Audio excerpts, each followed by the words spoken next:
I received something yesterday, something that's composed by Ponsong Rinpoche on the three vows, the Pratimoksha vow, the Bodhisattva vow, and the Vajrayana vow. A short sadhana on giving the three vows is called the wondrous path of Bodhi.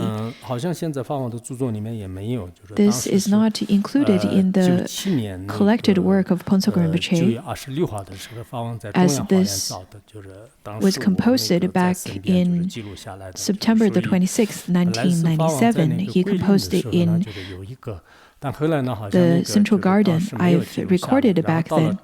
Initially, Ponsong Rinpoche made one back in Guilin, but that was not recorded back then. Once we returned to Chengdu, I supplicated him and asked him to give the three vows, because at that time a group of people requested Ponsong Rinpoche to give them the three vows. At the moment of requesting Ponsong Rinpoche to give them the three vows, he naturally and spontaneously recited this particular text, and then it was recorded. I was requested to give the oral transmission because not many people have it. Therefore, I will give you the oral transmission.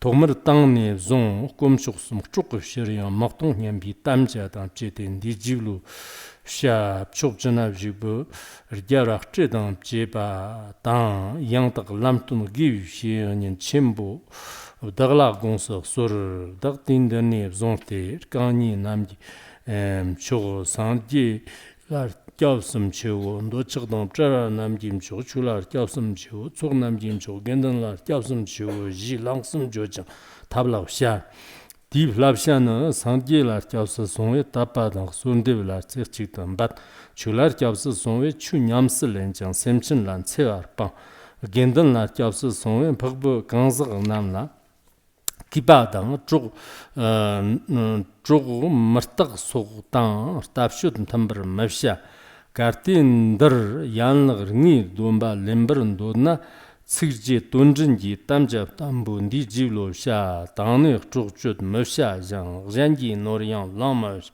진지 츠장 맵샤장 축부 추장 맵텐데 창의 용서 방어샤 지란 흠 탑락장 샤고 플랍샤는 자지 청능아보 디첨당 단점 기초당 제때 종을 샤고 아니 밥상집 생회 돈바는 지르들 응원지 돈바 식자 터바는 자호라양 근도 정보 소지 상침 쪽도 특기때 샘친지 돈 잡아 진도 덕기장 샘친 남 상지지 사른고비 시르 전소 8월도 신바 찍라 라브르 샤고 냠다 담잡 담보 니 지로샤 지르터 소란 흠샤 디랍샤는 디타니 zonte chanchu nyambo varta dagle zangchi gi samba karbo dan jorab zambo mamjur ver shawa yono samba sangir tir domba na lama neden jahor sogo ran kamu gi lhabil harqsarte lami ne qsmne gozir karman tangsum shon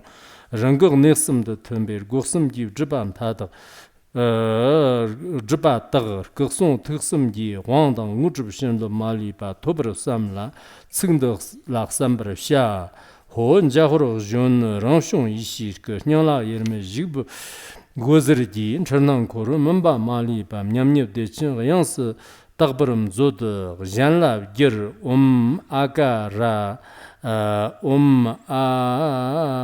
araka ya waka tsada so janla tsarngir ka gir di flapshanar nangchat tagba chimbu girimdang chupchur nyamba nikir zogrimdang mamjir shawa yenu dini sonum de so ngurmun shibju jim tab jambar shawo dertrin da yang tang din roa mambur pambaram tone rjanag chند jungchir jongyang metok ravi rani kanwi yangstang da loptsug namlar dongsum bokchug lor de shirkib ngon lojum someki torshongder merim jin sonum dargi ne yikir gzigsi shiba manga lam shulog jirgur gupchu gobdin da rgipi tse nyechiglago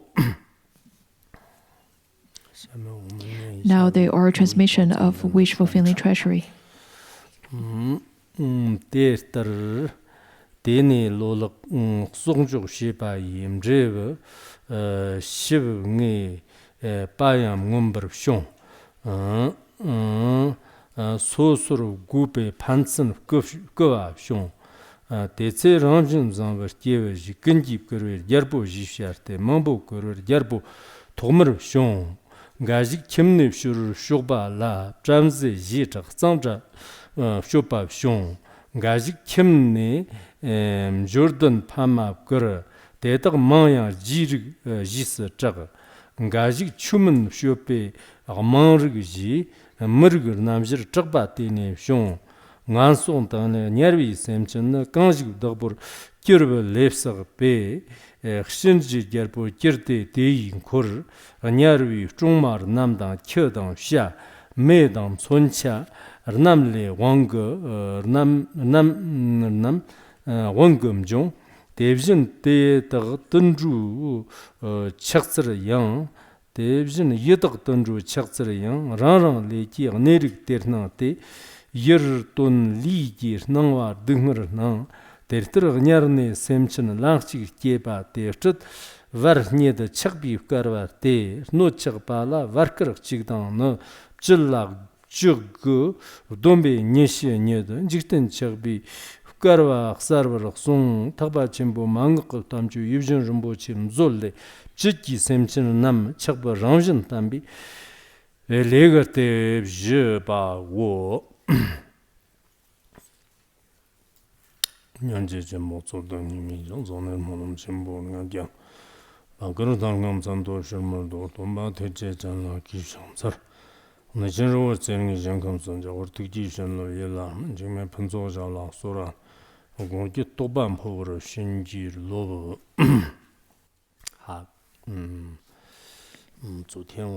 Yesterday, in our class, we've already covered on the content on the beginning of the kalpa, or the perfect kalpa.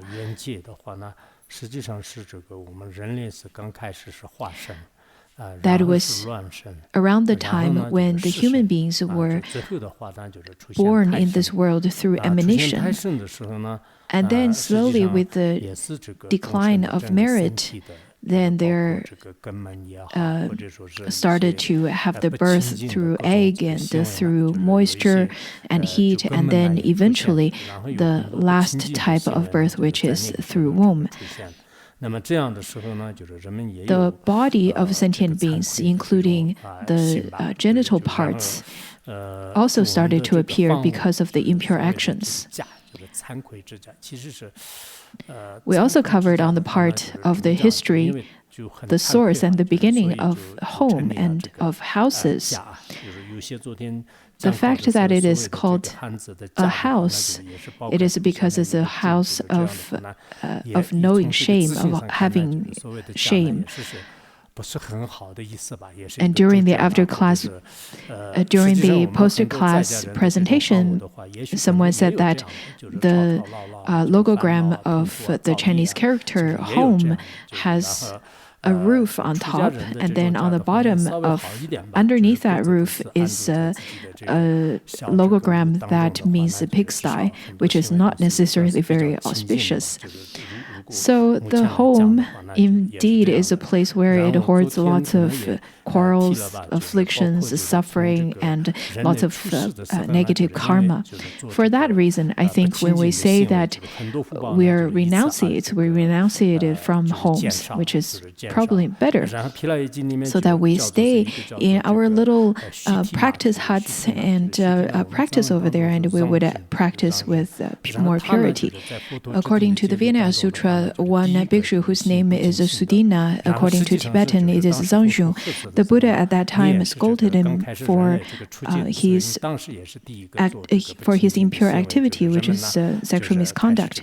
And the Buddha said that you were the first one who broke the celibacy vow in the Sangha. Also, that cause was that you were the first person whom practiced the impure activity at the beginning of the kalpa. In the later time, Sudina decided to derobe and went back to his wife because people told him that he should derobe so that he would be able to continue his family line, his bloodline. For that reason, the Buddha scolded him and remarked that he was the first one who broke the celibacy vow. That was the teaching within the teachings of Vinaya. We talked briefly about that yesterday. Also, back around that time, the crops and the food of human beings at the beginning kalpa would regrow naturally on the second day, even after the first rounds of the crops were harvested on the first day. So on the second day, right away, will naturally grow again. Just like how the birds nowadays, they would be able to fly over the fields of crops, and then they would be able to find enough food that would support their health and their body. But after that period of time, there was a person who was extremely lazy, and he was too lazy to look for food on the second day. Therefore, he would go to the field and collect lots of crops so that he would collect many food all together, so that he didn't really have to go out and search for food every day, to harvest food every day.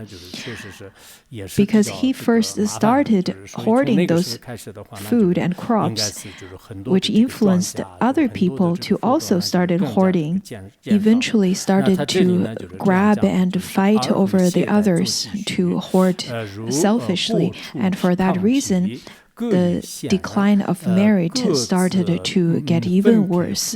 And then over here in the verse, it says that after that, out of laziness, one started to hoard. The fruits also started to have husks. Also, there is the cut marks. As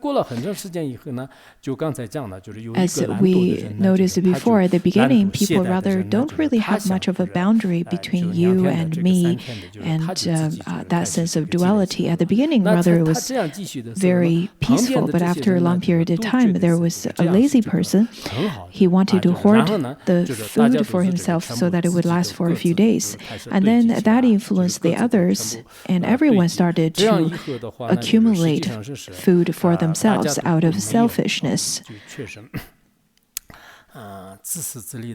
Indeed, such kind of selfishness is definitely harmful. Yesterday, I provided some Tibetan medicine to the Sangha.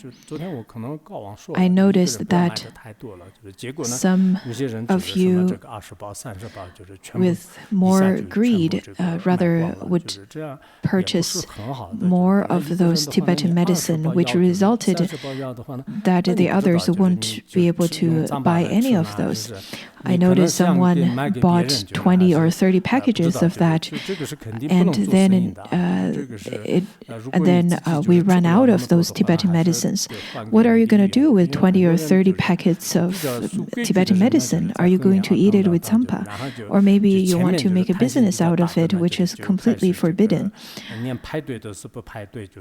Also, I noticed that people with more greed started to grab and not following the rules to line up. Initially, I thought that it would be the best for you to just get 2 or 3 and see if it works for you. If it works for you, then we can see if we can get more. But because of selfishness, everyone just want to hoard it for themselves. I noticed also on the way to the shrine wine hall, there's an area that is empty. So I asked some of the staff member to fill that area with the planting soil so that we can plant some trees over there. But now there's a male monastic whose house is actually quite far away from that area, but he encircled that area for himself and tried to occupy that particular area. We can see that people with bigger greed, has more severe greed,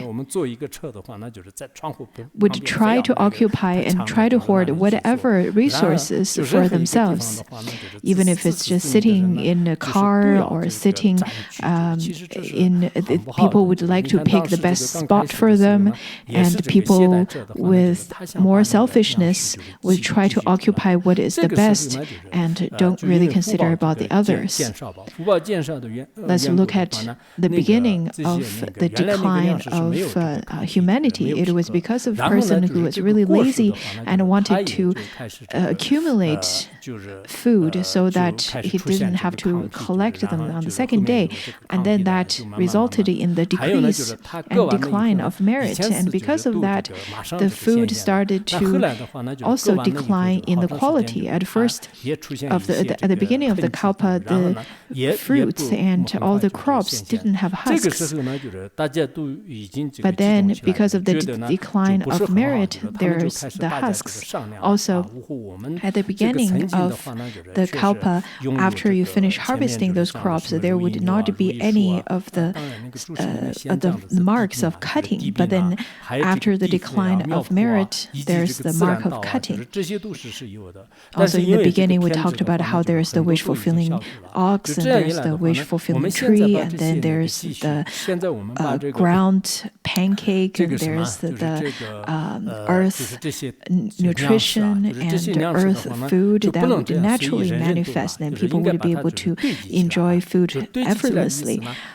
And then later, there's the natural garden, there's the natural growing crops.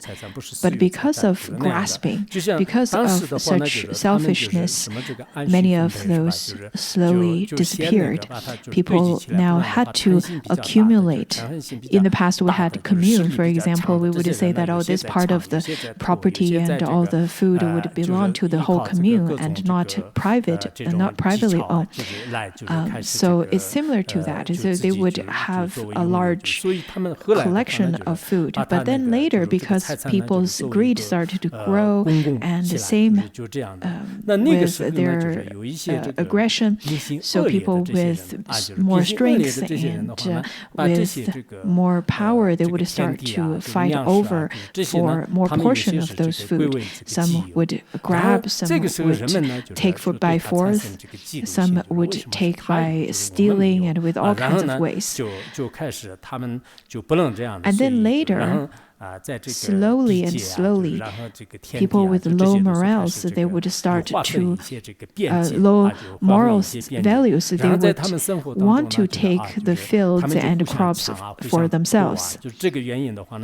And then the others would generate jealousy to them, thinking why he would have everything but I don't have it. Therefore, they started to have boundaries.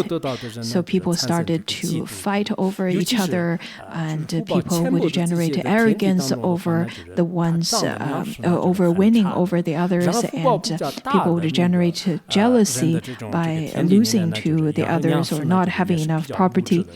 On top of that, people with more merit, their crops would grow more prosperously, and people with less merit, their fruits and crops would grow rather more inferior. So people with less merit and would be more poor would try all kinds of ways to steal from the ones with more wealth and more property, or sometimes robbing, or sometimes blackmail.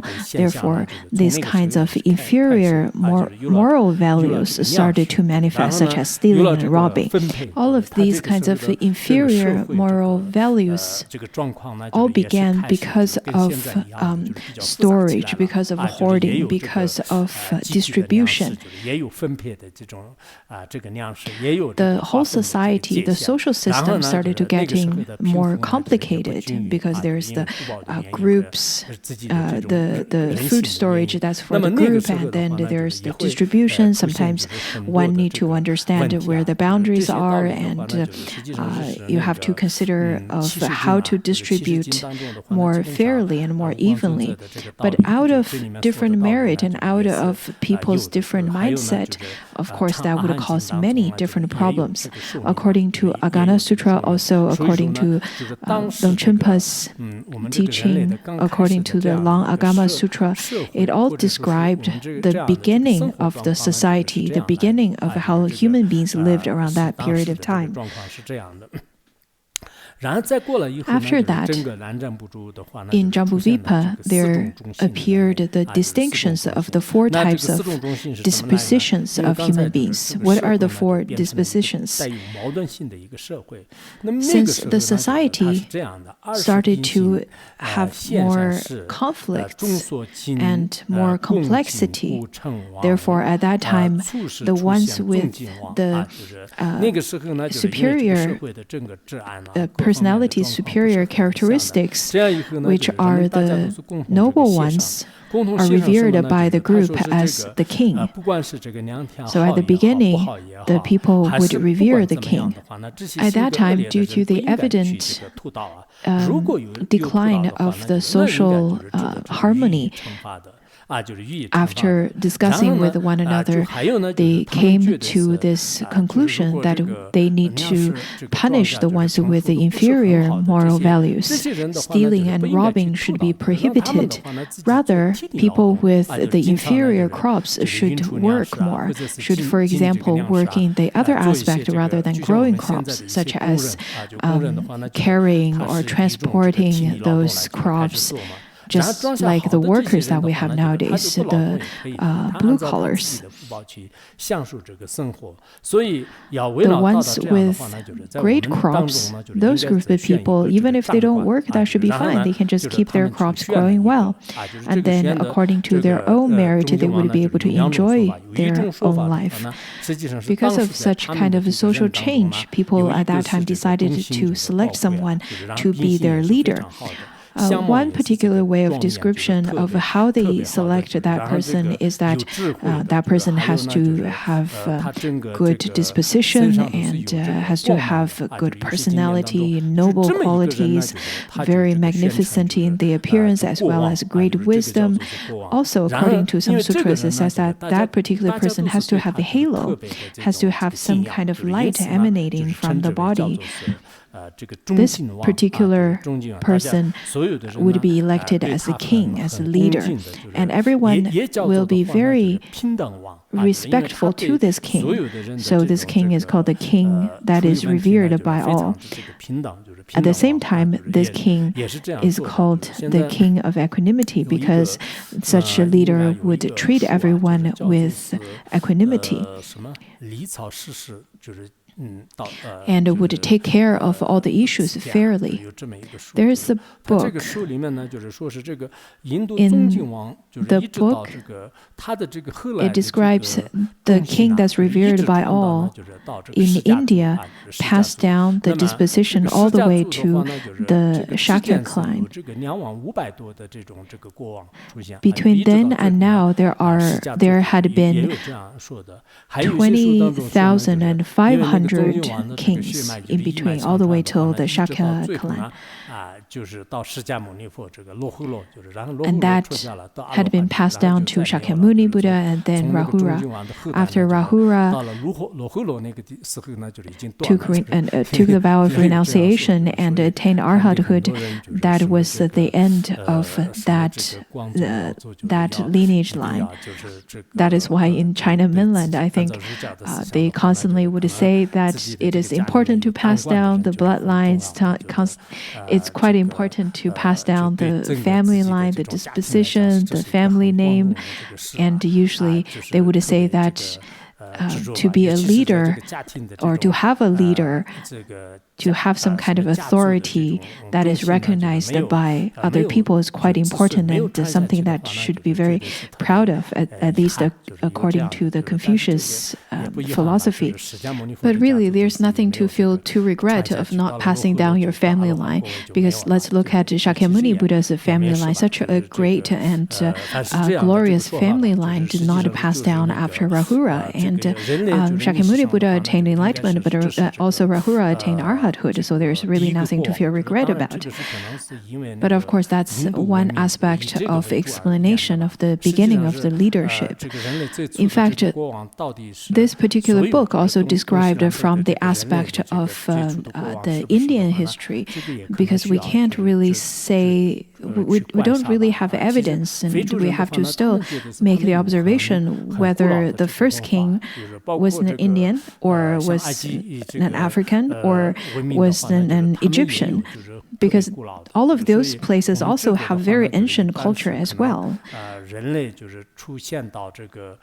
the beginning of humans, all the way till the Shakyamuni Buddha, that's one particular folklore or explanation.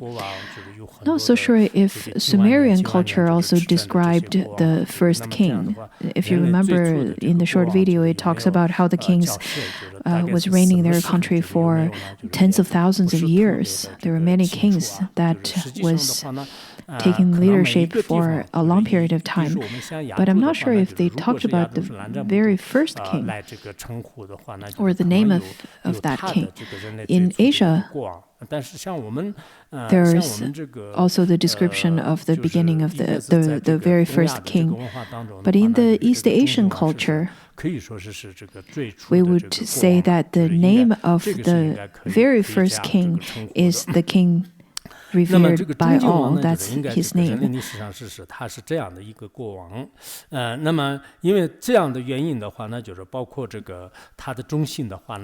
This particular disposition is the disposition of kings, leaders, and rulers. Also, this particular caste is called Kshatriya's caste. But I don't think in China mainland this tradition, I don't think there's such tradition in China mainland. But in India or in Tibet, we do have the discernment of the caste, that is in India, or dispositions in Tibet. But this type of discernment of the disposition is probably not very much recognized or agreed upon by the Westerners, because the now philosophy of the world is that everyone should be equal and men and women should be equal and so on and so forth. And so I don't think they would agree to the discernment of the inferior and the superior castes or dispositions. In fact, there's definitely some difference between people from different family and different positions. In China mainland, usually people would talk about whether a couple is a good match for marriage, but those are usually based on wealth and social stature. But in Tibet, we don't really talk about that. We would talk about, does this person come from a family that has a disposition of noble ones, or rather the cowards or heroes or wise ones or foolish ones? This is placed with a great importance. Of course, we can't place 100% guarantee for people from that particular family, but most people from certain disposition of family would carry that character or that property. For example, some of our dispositions in Tibet would be Darong or Waxi or Wangge, or to give you another example, Pontsog Rinpoche's disposition is Jiagong. And some great masters also has a particular disposition that is passed down in their family line. Lually that follows the father's disposition. For example, Luoxi is a disposition, and a person could follow the disposition of the father, which could be Loxi, and if the person rather leaning towards the disposition of the mother, then that person would carry the disposition of the mother. Sometimes we can see that maybe a child carries more of the character from the father, or sometimes would follow more of the character of the mother.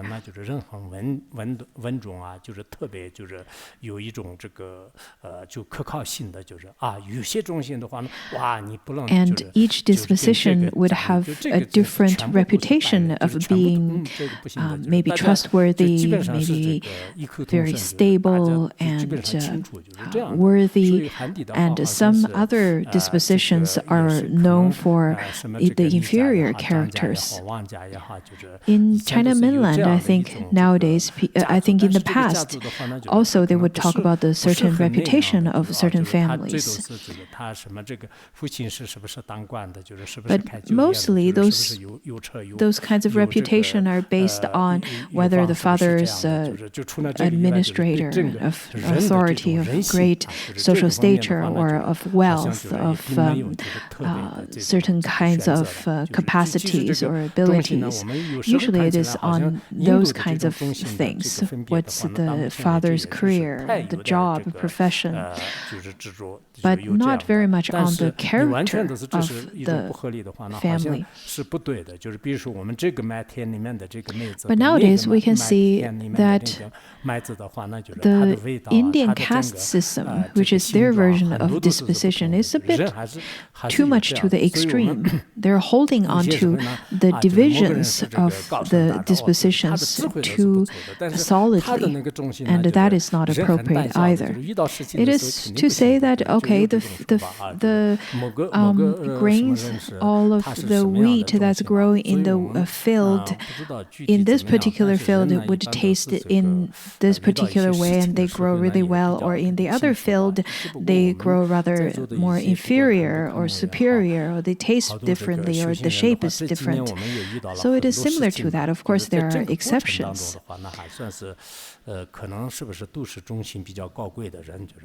Recently, in the recent years, we've also encountered quite a few things as a group, and out of our Sangha, the Khenpos and Khenmos, and many practitioners also encountered many difficulties. Out of those difficulties, it's very easy to see your character. That is really the time to show your character. In Tibet, we say that famine only lasts for a year, but defamation would last for hundreds of lifetimes.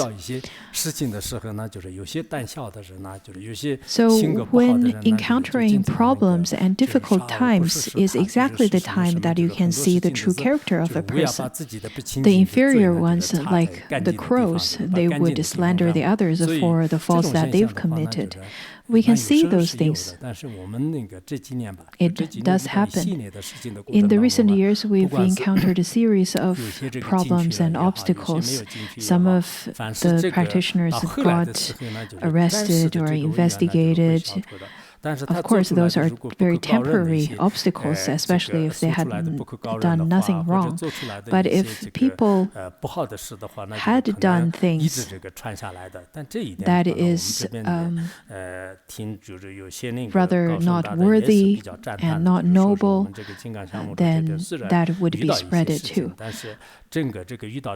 Those news will be spread too. Recently, since the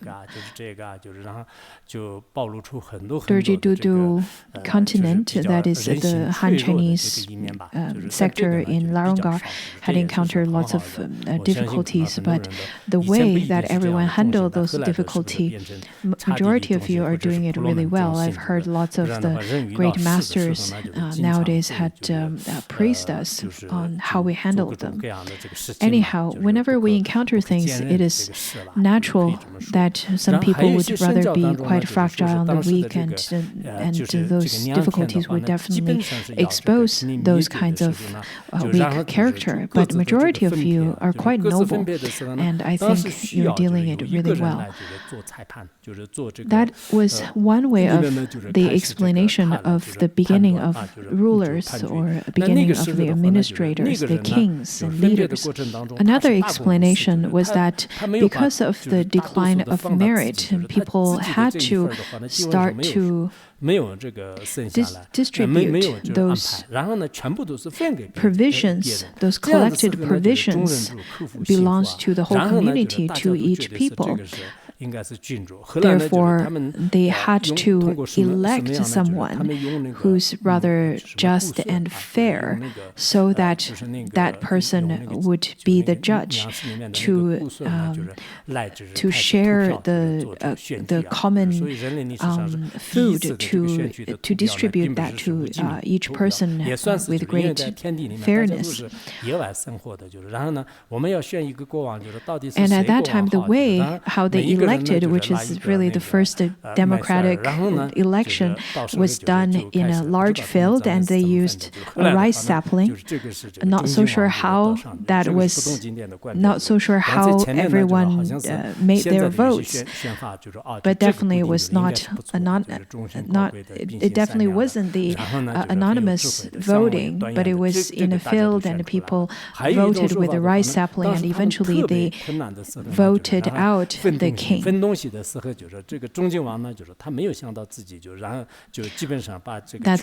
the second explanation. The third explanation was that due to the difficult time, people had to distribute the food, and it was only the king who selflessly distributed all of his parts to the others without thinking about himself. Therefore, people made him the king.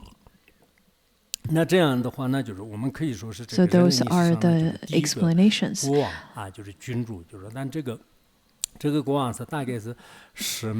Exactly when was this king appeared in history? I think I read a book that stated how many BCE the king first appeared, but I can't quite remember. I vaguely remember I read it when I was in the normal school. I was very interested in the beginning of humanity, and then I remember that I bought a book. Also, at that time, I remember it was very difficult to buy books, so there was this once I bought a book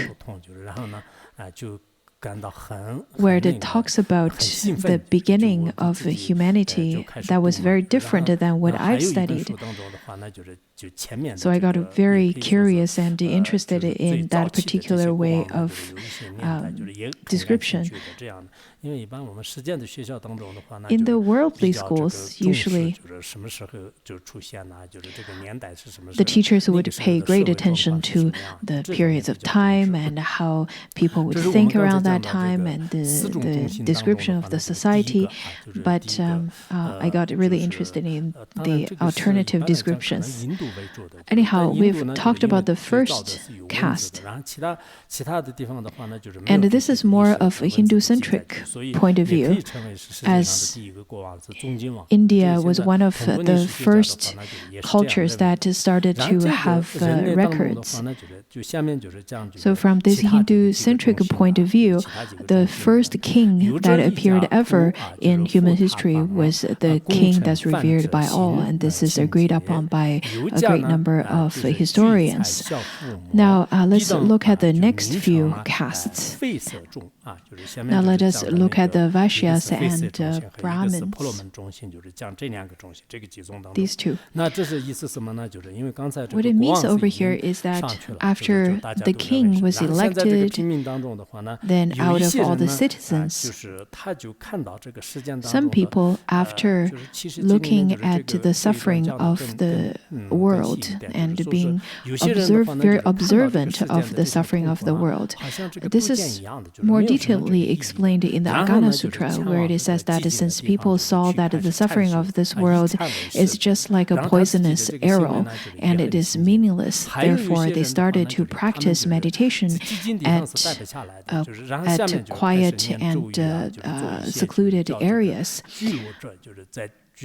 They take meditation as food, and their activities are very pure. So those people would start to chant mantra and start to reside in those secluded areas and quiet areas. And these group of people pay great attention to the inner value and inner wealth. Because of their pure activity and their inner wealth, people call this group of people as Brahmins. So after the Kshatriyas disposition or caste, then there is the caste of Brahmins. Usually, there are very small number of people are Brahmins that would practice in accord with the Dharma. Nowadays, someone told me that about 4% of Brahmins, people with the Brahmin caste, takes 50% of the seats in the parliament in India. So we can see that even till now, the Brahmins, people with the Brahmin caste, holds more of the stature in society. At the beginning of Brahmin, they were a group of people, renounced family, renounced the homes, and started to engage in pure practice. And because of their pure activity, they're called the Brahmins. But of course, later on, it started to develop into the Brahmins that practice by parting from their families and still stay within their families. So that's the first one. And then the second one, which is Vaishyas. There are people who stayed in their family, in their home, and started to accumulate more wealth to pay filial piety, to fulfill their responsibilities, to take care of their parents, and to conduct some business. And this group of people are the Vaishyas. The Brahmins are just like the monastics, the renunciates. And Vaishyas are the businessmen, mainly, which is more of the middle class. And then after that, the last disposition appeared. Out of all the sentient beings, there are the beings who practice the non-dharma. Those are the beings called the Shudras.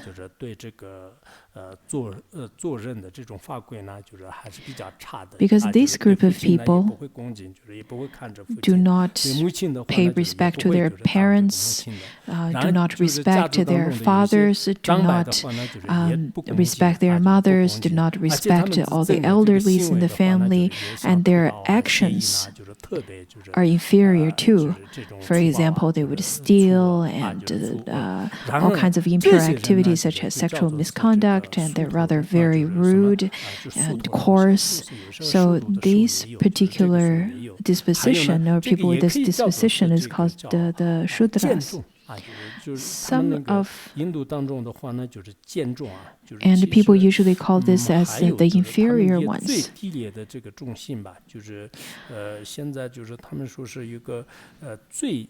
But I've heard that there's another disposition, another caste, which is the most inferior, that is called the untouchables. The most inferior, the untouchables, are called the Dalits. It is said that if Shudras were to marry a Brahmin's woman, then they would become the Dalits.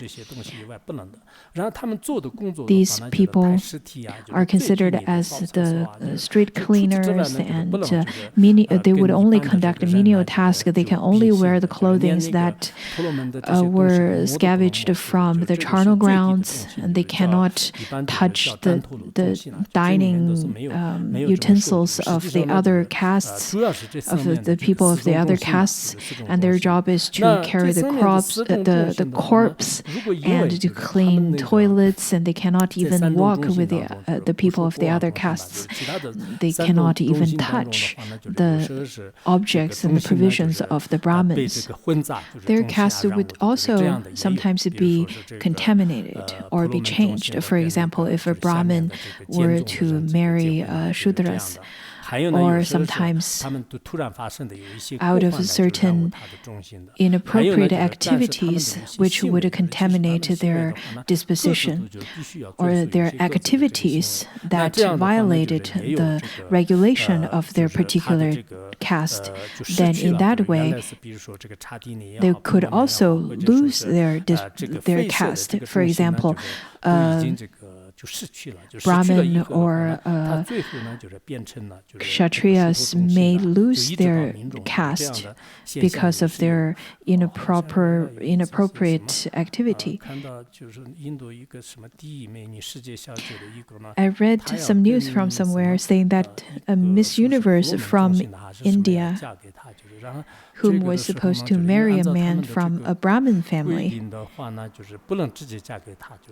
but because that they were from two different castes, on the other hand, also on top of that, their astrology signs did not match. So instead of directly marrying him, this Miss Universe had to marry a banana tree first and then marry to the Brahmin man. I think I heard that from some news. They were in a relationship for a long period of time, but at the time of getting married, they encountered some problems, and then they had to go through the whole process of letting her get married to a banana tree and then to the Brahmin man.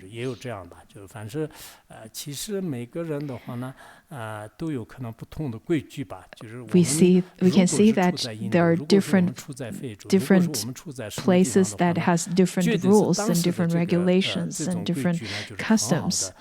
If we were to stay in India or Africa or wherever we could be in the world, being in that specific place, we would think that those kinds of rules are quite appropriate and are the best rules to follow.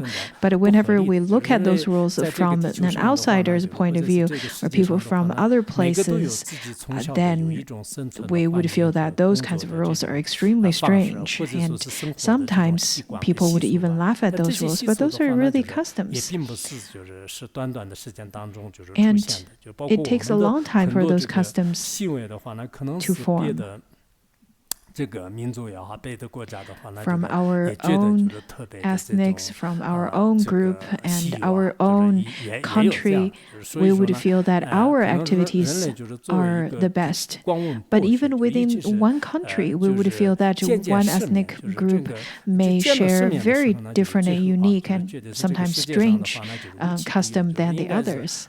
Therefore, as human beings, we need to be big-hearted and big-minded. We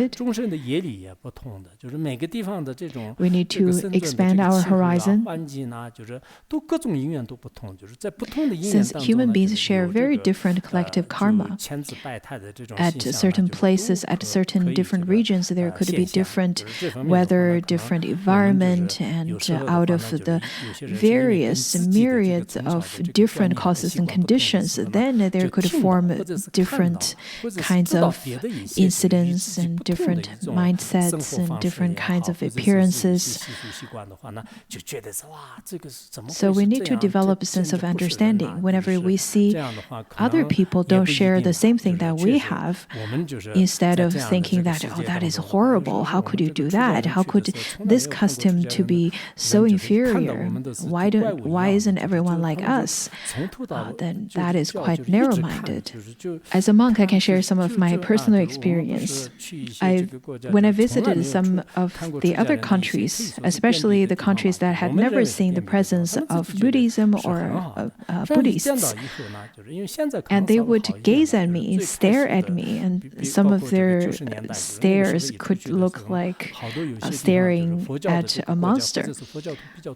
But nowadays, it's been much better already. At the beginning of the 90s, the non-Buddhist countries would definitely look at us like they've seen something completely rare.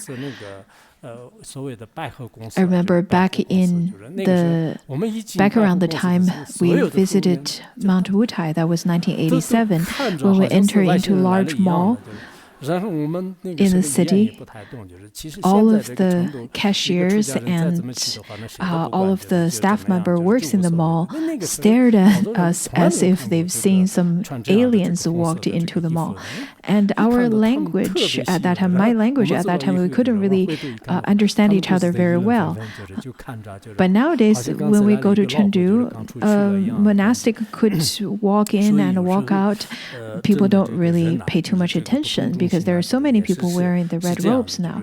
But at that time, people would stare at the monastics and as if they've seen some animals, a tiger or so. Anyhow, the different dispositions, the castes, are a system that could have some advantage and some disadvantage. Another explanation of the four castes is that the four castes came from the mouth of the Brahma. The first caste came from the mouth, from the Brahma. The Kshatriyas caste came out of the hands of the Brahma. The Vaishyas caste came from the thighs of the Brahma. And the last one, the Shudras, came out from the feet, the soul of the Brahma. That is why when the Shudras were to provide service to the others,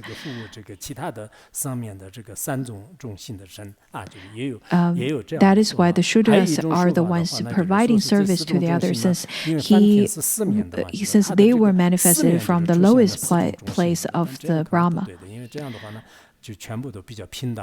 This is another way of speaking of it. The other explanation was that the four castes came out from the four faces of the Brahma, but I don't think this particular explanation was accurate, because in that way then the four castes would be equal to each other rather than having a sense of hierarchy. But of course, different religions have different ways of explaining it. So, whichever way it is, at the time of the king that's revered by all, people only had one disposition. But then through the progression of time, the four castes started to appear as well. And that was because of the karma of the different sentient beings, the hierarchy of karma of sentient beings that they would enjoy, which would lead to the experience of the different levels of suffering and happiness. At the time of the king that's revered by all, he was the only king, but the rest of the citizens were completely equal. But then with the progression of time, there appeared the four different castes. Even till now, we still have those kinds of differences.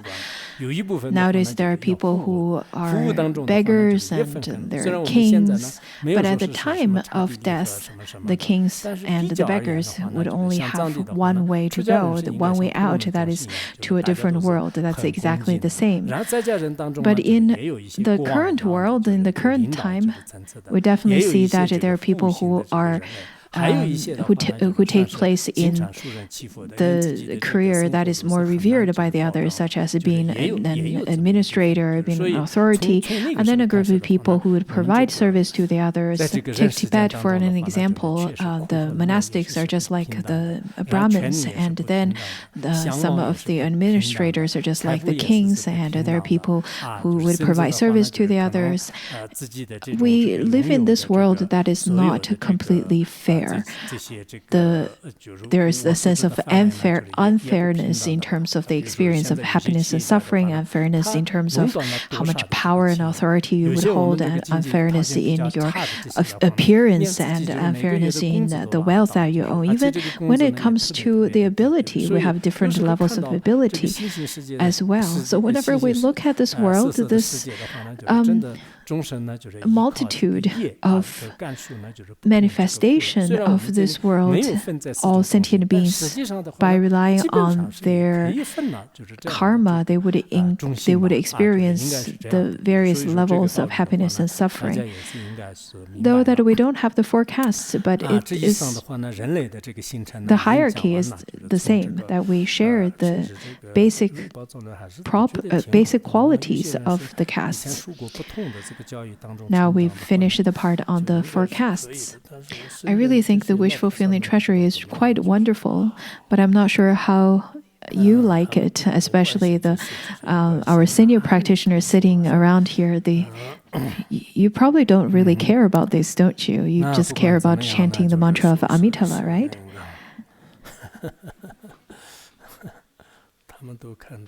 Why is everyone looking at you, the one who bought 4 kilos of ghee?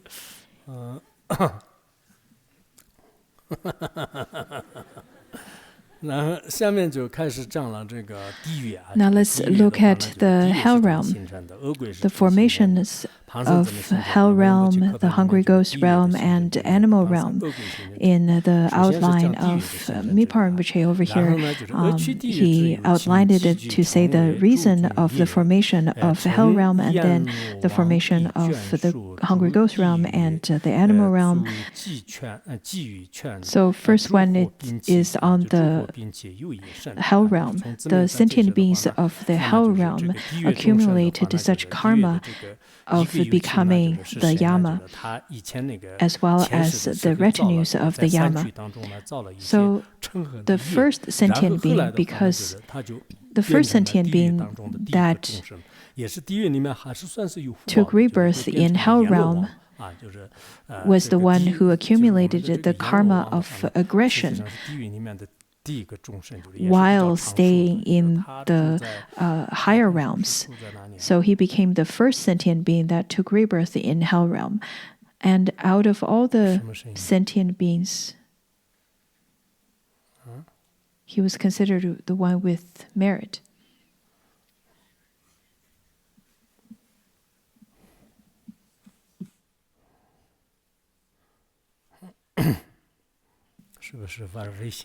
Are you on WeChat? Who is it? What were you doing?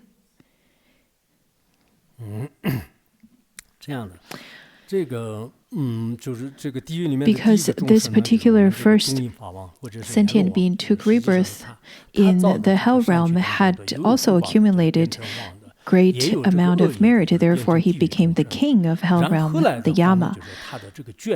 And then later,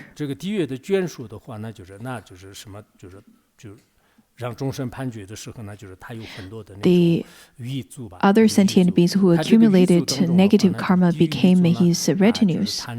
At the time of making judgment, the retinues, the wardens and the guards of hell realm carries all kinds of weapons, and there are different kinds of chicken and dog, and they would have this kind of heads of chicken and birds and dog and cows, ox, as well as horses. According to a sutra, it says that the king at the time of fighting with another king, after losing the war, since he made the vicious aspiration, he took rebirth as the Yama, and then his 18 ministers took rebirth as his 18 judges. Also, some of the other wardens and guards became his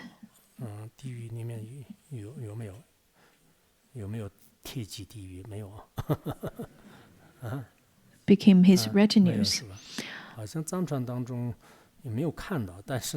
According to Kshitigarbha Sutra, are there descriptions of the retinues with the chicken head?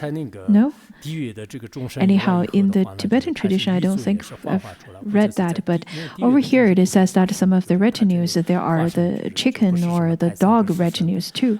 Anyhow, the retinues, sometimes the wardens, are also manifested, or from the animation. Their birth were from emanation.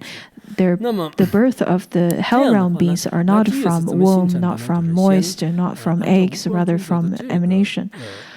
So the wardens over there has all kinds of weapons. Over here, according to Longchenpa's explanation, the first hell realm is the Avicii hell realm, and then slowly developing into the 8 hot realms, and then the revived hell realm, and then the splitter, like the lotus hell, and then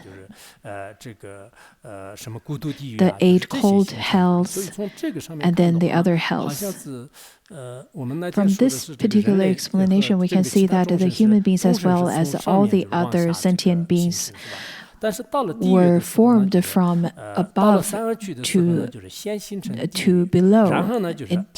It is a process of descending, but it seems that when it comes to the hell realm, it was from hell and then to the hungry ghost and then the animal realm. But whether this is the process or not, it didn't really explain it very clearly. According to some Mahayana texts, it says that the hell realms are just the manifestations, and they manifested from the sentient beings' viciousness and their ill-heartedness. But at that time, some people would say that the hell realm does not truly exist. Those people are without wisdom, they're completely ignorant. So these foolish ones are saying that the hell realm is completely just a manifestation of the mind, but it doesn't exist. Longchenpa appeared to be very unhappy over here. He said that this is only stated by the people who are completely foolish and without any wisdom, to say that hell realm doesn't exist. If you were to say that it doesn't exist from the absolute sense, then the hell realm doesn't exist. Our human world doesn't exist either. Nothing exists. Your world doesn't exist right now. The Jambudvipa doesn't exist. The Vajrasana doesn't exist because from the absolute point of view, all phenomena cannot have any true existence, does not have any true existence. Everything manifests and anything manifests just like a dream as an illusion. But from the conventional point of view, all the causes and conditions would gather and everything manifests. Our world manifests and exists in such a way, same as the hell realm, same as everything else. Why some sutras would state in such a way? It is because the meaning of those sutras is to state that there is no solidly existent hell. There is no God or Brahma that created those hell realm. Rather, those are the manifestation of the out of the individual karmas of the sentient beings. That is the meaning. It is not to say that the hell realm doesn't exist. That would be completely foolish to say that. In the Madhyamika Avatara, it also says that all the animate and inanimate worlds are created simply by mind. And according to another sutra, it says that the hell realm that I speak of is horrifying, that you would not even want to hear about it. The hell realm that I speak of would terrify you so much that you would not want to listen to anything about it, but that kind of hell realm is created by the karma of sentient beings.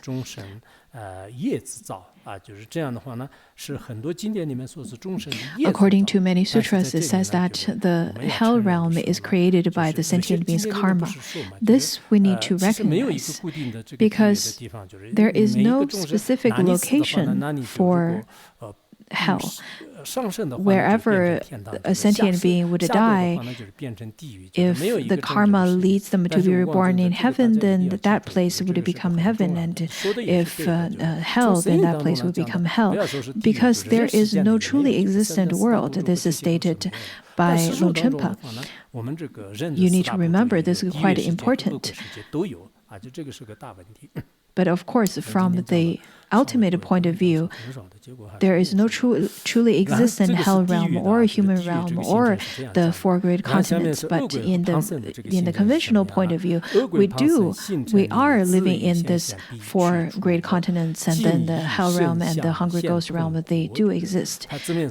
So let's continue to look at the next one, the hungry ghost realm. The hungry ghosts, the reason to be reborn as a hungry ghost is because they had collected a great amount of karma from desire and greed. For the animal realms beings, they've collected lots of negative karma of ignorance. For hell realm, as you know, is aggression. And then in terms of hungry ghosts, there are the hungry ghosts with the external obstacle, inner obstacle, the collective obstacle, and the specific obstacle. And then when it comes to animal realm, those are the animals suffering from the karma of ignorance. And for the animal realm, the biggest suffering is to be eaten by each other, to be eaten by other sentient beings, and to be slaved by others. Those are the different types of sufferings. Over here in the next verse, it says that the phenomena, which is the form, sound, smell, and taste, as well as touch, and mind, which is the eight consciousness, the collection of the eight consciousness, and then the body, which is the five root and or the five aggregates. Those are the reasons of the ignorance or the greediness of the sentient beings. So the hungry ghosts and the animal realms sentient beings, including their phenomena as well as their body, their mind consciousness would manifest as such. According to the Sutra of Right Mindfulness, it says that women tend to be reborn in the hungry ghost realm because they have excessive greed and jealousy. Also, because women tend to be very narrow-minded, they tend to be reborn as hungry ghosts as well.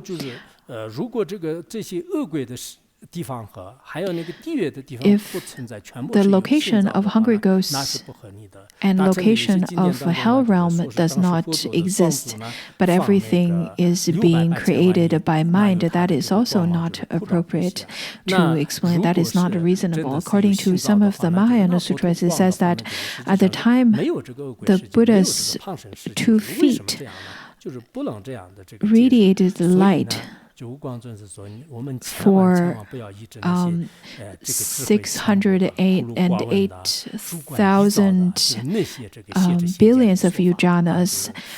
Those kinds of light reaches into the world of the hungry ghost realm and the animal realm.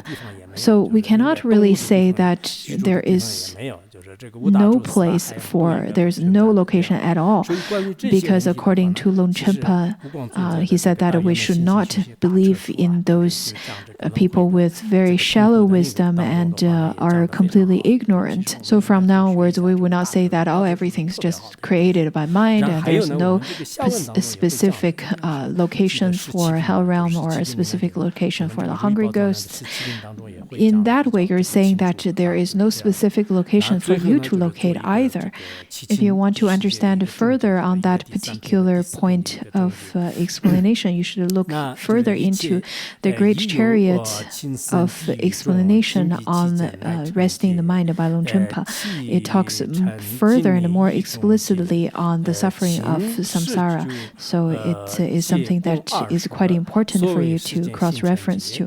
I believe it's in the 17th chapter of wish-fulfilling treasury. Also, we will further look more, or we will talk more clearly about that as well.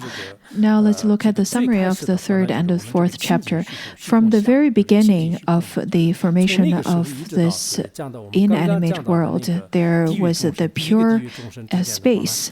And then all the way between that pure space till the formation of the wind wheel and then the earth wheel, and then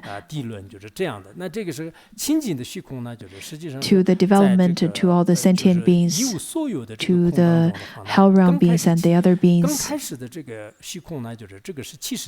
the beginning of the inanimate world was the pure space, all the way till the end, the formation of the hell realm beings, the sentient beings. This is the formation kalpa. The third, so the third and fourth chapter talks about the formation kalpa.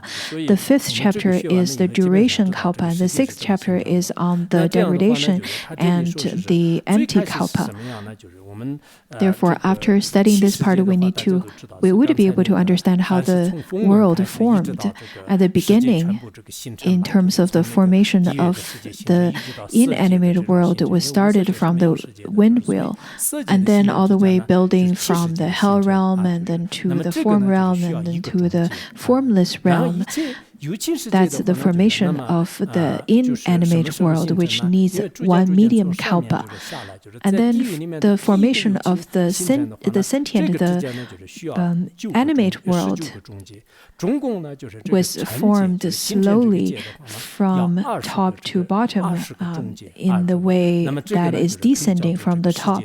Now, in terms of the animate world, is calculated from the very beginning till the formation of the first sentient being of hell realm.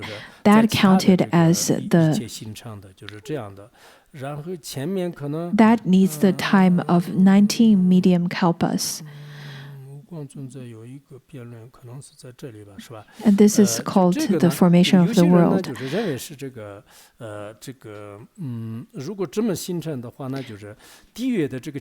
This is altogether 20 kalpas, because the animate world needs one medium kalpa, and the inanimate world needs one medium kalpa, and the animated world needs 19. Therefore, altogether needs 20 medium kalpas. That's the formation of the world. Here's a debate by Longchenpa on why the animate world should count between the beginning till the first sentient being in hell realm, rather than the full manifestation of the sentient beings of hell realm. It is because the hell realm continued to evolve day by day. The other day we talked about how nowadays we have the nuclear weapon, and nuclear weapon would be present in hell realm, same as the computer hell, same as internet hell, and all kinds of hell would continuously to evolve. Therefore, you cannot say that you have to wait for all the sentient beings to be fully completed in the hell realm. That is the full formation of the animate world. So the formation according to Longchenpa, of the inanimate world needs 1 medium kalpa, and then the formation of the animate world needs 19 kalpas, because all the way from the form realm to the desire realm, the human beings, and hell realm, to calculate the 19 medium kalpas needs many zeros behind the numbers. There were people who calculate this, but it's definitely a very long period of time. Now, so far we've covered the part on the formation kalpa, and we've completed the 4th chapter of Wish Fulfilling Treasury.